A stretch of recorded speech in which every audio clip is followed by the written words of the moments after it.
Good morning. कैसे हैं आप सब? आप सभी बार बार मुझे मैसेज कर रहे थे, कमेंट कर रहे थे कि ma'am please Hindi Bihar board class 10th का ऑब्जेक्टिव करवाइए जो कि exam of point of exam के व्यू से सही हो, मतलब एग्ज़ाम में जहाँ से क्वेश्चन आते हैं। थोड़ा वक्त लगा, इसके लिए मैं माफ़ी चाहूँगी क्योंकि मैं खुद अभी स्टडी पीरियड में हूँ। तो चलिए मैं आज आप लोगों के डिमांड पे आज फर्स्ट चैप्टर श्रम विभाजन और जाति प्रथा का ऑब्जेक्टिव करवाने जा रही हूँ, जो कि भीमराव अंबेडकर जी का लिखा गया है।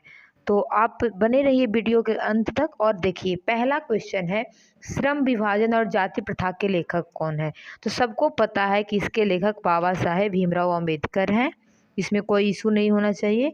आगे आती हूँ, इसका आंसर आपको ऐसे दे रखा है ऑप्शन करके, आपको कोई इशू नहीं होगा। तो आप आंसर भी दे रखा है मैंने साथ में, ऑप्शन नंबर बी। सेकंड है, डॉक्टर अंबेडकर के पिता का क्या नाम था? तो अंबेडकर साहब के पिता का नाम था रामजी सकपाल। इसका भी आंसर मैं दे रखी हूँ ताकि आप सभी को दिक्कत न हो, कभी कभी स्क्रीन देखने में इशू होता है बच्चों को। क्वेश्चन थर्ड पे आती हूँ, आधुनिक सभ्य समाज कार्यकुशलता के लिए किसे आवश्यक मानता है? तो कार्यकुशलता के लिए श्रम विभाजन होना चाहिए, धन विभाजन होना चाहिए, जन विभाजन होना चाहिए, जाति विभाजन होना चाहिए। तो श्रम विभाजन होना चाहिए। तो ऑप्शन इसका ए सही होगा। आगे मैं आती हूँ, जाति प्रथा भारत में बेरोजगारी का एक खाली स्थान कारण बनी हुई है, प्रत्यक्ष प्रमुख या फिर दोनों, या इनमें से कोई नहीं? तो ये दोनों है, प्रत्यक्ष और प्रमुख कारण बनी हुई है भारत में जाति प्रथा बेरोजगारी का। चलिए आगे देखिए, मूक नायक क्या है? अखबार, पत्रिका, पुस्तक, कहानी संग्रह। तो इसका होगा पत्रिका, ऑप्शन बी। अब मैं क्वेश्चन 6 देखती हूँ, डॉक्टर भीमराव अंबेडकर की मृत्यु कब और कहाँ हुई थी? तो भीमराव का जन्म का भी क्वेश्चन आएगा, तो मृत्यु इनका हुआ था दिल्ली में 1956 में। ओके, अब मैं क्वेश्चन 7 की बात करती हूँ, डॉक्टर भीमराव अंबेडकर का जन्म कब हुआ था? तो सबको पता है 14 अप्रैल 1891। आठवां है, अंबेडकर की दृष्टि में भाईचारे का वास्तविक रूप कैसा होता है? दूध और शक्कर के मिश्रण की तरह, दूध और पानी के मिश्रण की तरह, तिल और तंडुल के मिश्रण की तरह, पानी और नमक के मिश्रण की तरह, दूध और पानी के मिश्रण की तरह। इसका ऑप्शन बी सही होगा। 9 है, भारतीय संविधान के निर्माण में महत्वपूर्ण भूमिका किसकी है? भीमराव अंबेडकर, ज्योतिबा फुले, राजगोपालाचारी, महात्मा गांधी। सबको पता है कि हमारे बाबा साहब का मुख्य भूमिका रहा है। सभ्य समाज की आवश्यकता है, जाति प्रथा, श्रम विभाजन, अनुबंध, दूध पानी। तो सभ्य समाज में जाति श्रम विभाजन बहुत ही आवश्यक है, ऑप्शन बी इसका सही होगा। प्राथमिक शिक्षा प्राप्त करने के बाद अंबेडकर उच्च शिक्षा प्राप्त करने के लिए कहाँ गए थे? तो सबको पता है कि वो न्यूयॉर्क गए थे पढ़ने के लिए, ऑप्शन सी। अंबेडकर चिंतन एवं रचनात्मक के लिए प्रेरक व्यक्ति थे। किससे प्रेरित होते थे? बुद्ध से, कबीर से, ज्योतिबा फुले से, या इनमें से सभी? तो वे इनमें से सभी से प्रेरित होते थे। अब मैं क्वेश्चन 13 की बात करती हूँ, जाति पाति तोड़क मंडल भाषण लाहौर में कब हुआ था? तो ये बहुत इंपॉर्टेंट क्वेश्चन है, 2022 वाली एग्जाम में आया था। तो इसका ऑप्शन सी होगा, 1936 ईस्वी में। श्रम विभाजन और जाति प्रथा क्या है? कहानी है, भाषण है, निबंध है, साक्षात्कार है? तो ये निबंध है। बच्चों को यही समझ में नहीं आता कहानी क्या है, निबंध क्या है, भाषण क्या है। तो आप जब तक पढ़ेंगे नहीं, आपको कैसे समझ में आएगा। 15 क्वेश्चन है, निम्नलिखित रचनाओं में से कौन सी रचना डॉक्टर अंबेडकर की है? The caste in India, the untouchables, who are they, who are Shudras, इनमें से सभी। तो इनमें से सभी इनका लिखा हुआ है। आधुनिक सभ्य समाज श्रम विभाजन को आवश्यक क्यों मानता है? कार्यकुशलता के लिए, भाईचारे के लिए, रूढ़िवादी के लिए, इनमें से कोई नहीं।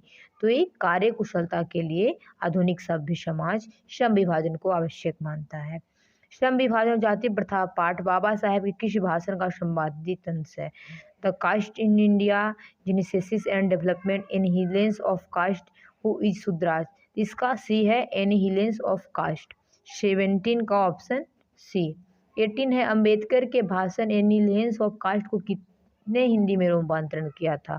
लल्लई सिंह यादव, किशोरी लाल, मोहन वाजपेयी, इनमें से कोई नहीं। तो ललई सिंह यादव इसका हिंदी रूपांतरण किए थे, जो कि आप लोग पढ़ रहे हैं क्लास 10th में।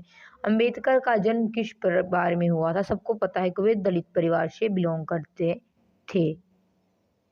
लेखक को किस युग में कहाँ पर विडंबना दिखाई दिया? तो जातिवाद, नारीवाद, निर्विवाद, परिवारवाद। वे जातिवाद को विडंबना मानते थे, बट ऐसा नहीं है, बहुत सारी विडंबनाएं अभी भी पर्याप्त है। वो उनका दौर था, अभी के दौर में उल्टा हो रहा है। बाकी तो आप लोग खुद समझदार हैं। डॉक्टर अंबेडकर के माता का क्या नाम था?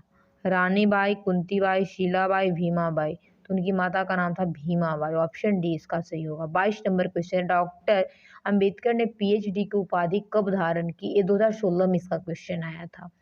तो ये धारण किए थे 1916 में। लेखक की दृष्टि में विडंबना की बात क्या है? जातिवाद के पोषकों की कमी नहीं है, जातिवाद में पोषक नगण्य है, आर्थिक दृष्टि से जातिवाद उचित है, जातिवाद लोकतंत्र के विरुद्ध नहीं है। तो ऑप्शन ए इसका सही होगा, जातिवाद के पोषकों की कमी नहीं है। 24 नंबर क्वेश्चन है, लेखक की दृष्टि में आदर्श समाज कैसा होना चाहिए? जिसमें स्वतंत्रता, समता और भ्रातृत्व का भाव हो, जिसमें सभी धनी हो, जिसमें सभी पढ़े लिखे हो, जिसमें सभी स्वस्थ हो। तो ऑप्शन ए इसका सही होगा कि जिसमें स्वतंत्रता, समता और भ्रातृत्व यानी कि भाईचारे का भाव हो। और क्वेश्चन नंबर 25, लेखक बेरोजगारी का प्रमुख और प्रत्यक्ष कारण किसे मानते हैं? अशिक्षा को, जनसंख्या को, जाति प्रथा को, उद्योग धंधे की कमी। तो वे जाति प्रथा को मानते हैं, लेकिन ये सब पहले का दौर था, अब ऐसा कुछ नहीं है। अब शिक्षा मान सकते हैं या जनसंख्या मान सकते हैं, उद्योग धंधे की कमी भी मान सकते हैं, जाति प्रथा तो अब कुछ ऑप्शन ही नहीं यहाँ पे होता है। और जहाँ तक अब जाति प्रथा तो धंधे का कारण बन गया है, बेरोजगारी का नहीं, वो धंधे का कारण बना है। रिजर्वेशन मिलता है, लोगों को जॉब मिलती है। The caste in India their mechanism किनकी रचना है? तो the caste in India their mechanism Bhimrao Ambedkar ji की रचना है। ऑप्शन ए इसका होगा। क्वेश्चन 27, आर्थिक पहलू से जाति प्रथा है लाभदायक, हानिकारक, अनुकूल, इनमें से सभी। तो ये हानिकारक है जाति प्रथा। डॉक्टर भीमराव अंबेडकर का जन्म कहाँ हुआ था? तो महू मध्य प्रदेश में हुआ था। ऑप्शन ए इसका सही होगा। डॉक्टर अंबेडकर ने किस पत्रिका का संपादन किया? उज्ज्वल भारत, उड़ता भारत, बहिष्कृत भारत, पुरस्कृत भारत। तो ये बहिष्कृत भारत 29 का किए थे सी। 30 है, भारतीय संविधान का निर्माता किस रूप में हम किन्हें जानते हैं? महात्मा गांधी, भीमराव अंबेडकर, पंडित जवाहरलाल नेहरू, सुभाष चंद्र बोस।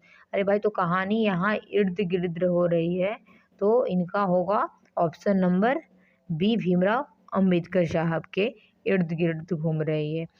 तो इस चैप्टर का मेन इम्पोर्टेंट टोटल 30 क्वेश्चन है, तो जो कि आपके लिए बहुत ही इम्पोर्टेंट है और मायने रखता है एग्जाम के पॉइंट ऑफ व्यू से। तो आप लोग इसे ज़रूर से ज़रूर करें, और कोई भी डाउट हो तो डिस्क्रिप्शन बॉक्स में से लिंक देख करके मुझसे कांटेक्ट कर सकते हैं या कमेंट बॉक्स में बता सकते हैं। मैं यथाशीघ्र प्रयास करूँगी आपके डाउट का सॉल्यूशन देने की। और हाँ, चैनल पे नए हैं तो लाइक, शेयर एंड सब्सक्राइब ठोको भाई। और चलो चलते हैं, मिलेंगे अगले एपिसोड में। Thanks for watching.